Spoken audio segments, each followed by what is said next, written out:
السلام عليكم ورحمة الله وبركاته. ازيكم يا حبايبنا؟ عاملين ايه؟ يا رب تكونوا بخير جميعا يا رب. طبعا من زمن الصوارد انتوا عارفين ان انا رجلي كنت واجعة ورجلي مكسورة ومن زمان ما صورتش. يعني طالعة يعني انا لسه والله يعني جاي على الكرسي، ابن جايبني على الكرسي في المطبخ اهون انا عشان اعمل ايه؟ عمل لي شوربة خضار كده. بس معايا كتف فرخة اهو،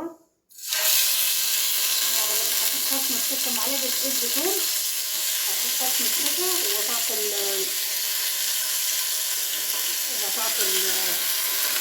الكتف اهو. نحط الكتف الفرخة، انتوا لو عايزين تشغلوها باللحمة اللي انتوا عارفة فيها، بس الوقت اللي موجودة فراخ يعني انا بعمل نوب انا في البتاع في شوربة الخضار.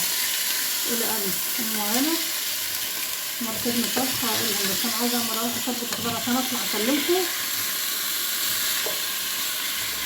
نقولكم انتوا عاملين ايه وكل سنة وانتوا طيبين. طبعا انا مش عايزة عليكم عشان انتوا عارفين الظروف انا تعبانة وما بقومش اصور ولا بقوم اعمل حاجة.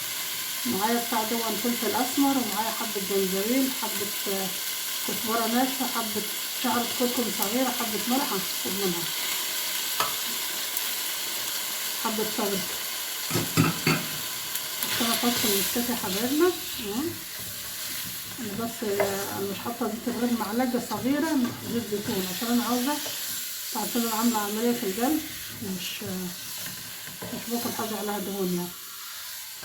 حتى انا لما اكلت كده يعني من الوقت اللي بيعملوه عشان خاطر انا ما اكلش صدري تعبني تاني ربنا يستر. انا عاوزه اعمل اروح واكل صحي زي ما كنت بعمل يعني.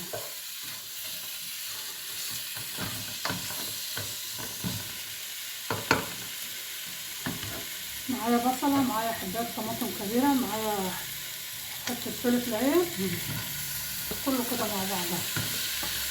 دي شوربه خضار كله مع بعضها، كلها تقبيله تشويحه حلوه.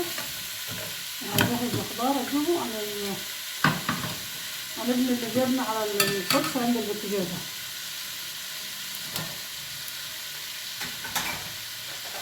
وازيكم عاملين ايه؟ ويا رب تكونوا بخير جميعا وتنعاد عليكم كلنا بخير وعدى رمضان كل سنه وانتم طيبين. وصمنا رمضان تنعاد عليكم وعلينا الايام بخير جميعا. وصمنا الستة برضه كل سنه وانتم طيبين، وربنا يا رب كده يديكم الصحه والعافيه ويجعلها ايام سعيده على الناس كلها يا رب، والناس كلها تبقى بصحة وخير يا رب. وبلغكم العيد الكبير كده على خير كده، واللي نفسه في عمر ربنا يحققها له، نفسه في حجة ربنا يحققها له، وربنا يرحمنا ويرحم أمتنا جميعا. يا حبايبنا خلاص حطينا صدمة حلوة كده، وهرجع معاكم تاني واحنا بنحط عليها الحاجات. اهي يا حبايبنا حطيت البتاع تاخدولها صدمة الفراخ اهي. انتوا عايزين تعملوها بلحمة تقطعوها قطع صغيرة، وعاوزين تدوها صدمة لو لحمة جاهلة برضه تعملوها زي ما انا بديها كده، او لو لحمة كبيرة ممكن انتوا تعملوها بحبة شوربة صغيرة وتروحوا جايين كاتبينها فوق عشان برضه البتاع تضمنها. حطيت الحبات الطماطم والبصلة تضمنها، كسر المسكة. وسلام انتوا لو معانا وشمين ريحة والهدف يا حبايبنا اللي انا طالعة، انتوا وحشتوني والله.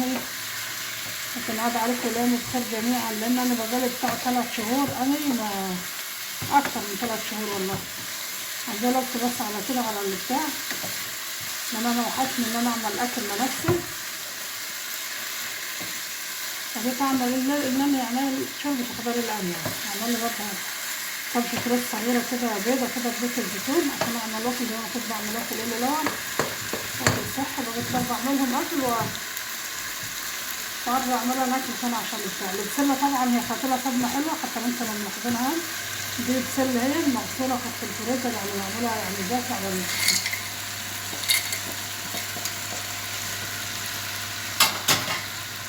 معايا بطاطس، معايا جزر، ومعايا كوسة.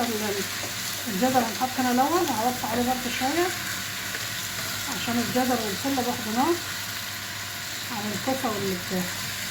انا ما احطش عليها اي حاجة خالص، ولا بهارات ولا اي حاجة. حتى هي حتة الفرخة دي هي هتعملها الشوربة الخضار، لان حايشة من عليها كمان الجلد، مش سايباها بالجلد بتاعها يعني. حط محمد بتاع كده، حط بصلت. انا حطيت البسله يا حبايبنا اهي، نحط الجزر معاها، الجزر مبشور ومقطعاه اهو.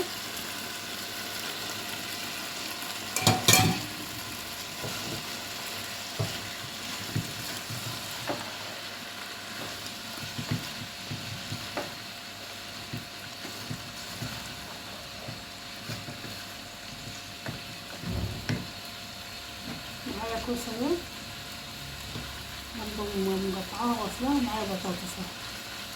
بس دي طبعا الكوسه بس هنحط في الاخر عشان الجزر والبسله باخدوا النار. هحط عليها حبايبنا كده تمام في بعضها كده. ممكن احط عليها حبه ميه صغيره كده واروح موطي عليها وسايباها حبه كده. احط الكوسه والبتاع معاها.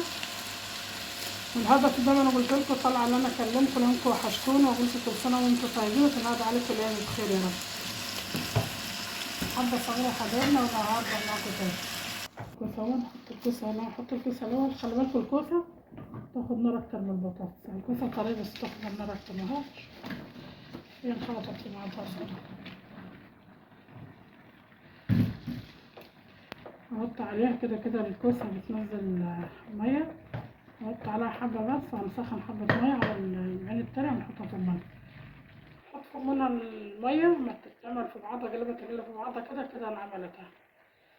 وانتوا وحشتوني والله، وحشتني دخلت المطبخ. والمطبخ ده هنا عند ابني، انتوا لو عارفين يعني هنا ده مش المطبخ بتاعي. وحشتوني والله. بس يا رب الفيديو ده ينزل عشان على اللي بصورني كل مره ومش على اللي مصورني المره دي. معرفش بقى نظام الفيديو هيبقى ايه. عارفين عليها ولا معايا في المطبخ على طول. اشتغل اهو، غلينها ميه هاخد منها. هي كده خلاص صارت. تحط الميه اهي.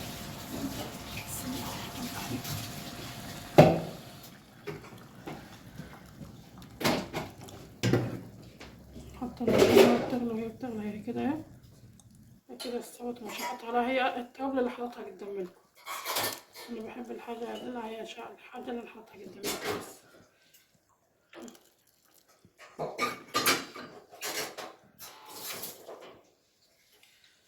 يا حبايبنا طبعا الفراخ استوت. الفراخ مش بتاخد سوا، الفراخ يعني طبعا حطيت البسله والجزر ورا منها بعدها بشويه ما اديتها صدمه عشان الفراخ السمنه دي تاخد. حط عليها خالص تغليها حبه صغيره هتروح جايه بقى كده هي كده استوت. وكل سنه وانتم طيبين. وده انا طلعت معاكم عشان اكلمكم تطمنوا عليا واطمن عليكم.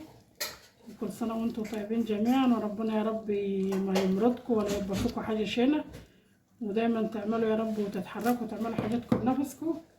انا عملت شوربه الخضار مش عليها صلصه، عليها حبتين بتاعت ميه. هي كده خلصت وريحتها جميله. وجربوا طريقه تيتا بطه هتعجبكم ان شاء الله. شوربه الخضار انا عملت معاكم قبل كده، بس انا من زمان بقالي اكتر من 3 شهور ما صورتش. حتى جينا عملوا الكعك والبطفور قلت لهم صوروا وصوروا، بس طبعا مش بصوتي، مش نزلنا الفيديو. كده تعتبر خلصت. هنحط عليها. وكل سنه وانتم طيبين جميعا. وان عجبكم المحتوى بتاع تيتا بطه، عايزاكم بقى ده اول فيديو بعد ما انا كنت تعبانه ومكسوره وانا برضو لسه والله ما بعرف امشي لا روحي كده، بس الحمد لله واحد يحمد ويشكر فضله. ومن عجبكم الفيديو بتاع تيتا بطه يا ريت كده تحيوني كده وتحتفلوا بيا كده، لان انا رجعت المطبخ عملت اكل تاني. وتعملوا كده لايكات حلوه، واللي مش اشترك مع تيتا بطه يا ريت يشرفني ان هو يشترك معانا. تعملوا لنا لايكات كده عشان اللايكات ترفع الفيديو. وكل سنه وانتم طيبين جميعا. السلام عليكم ورحمه الله وبركاته.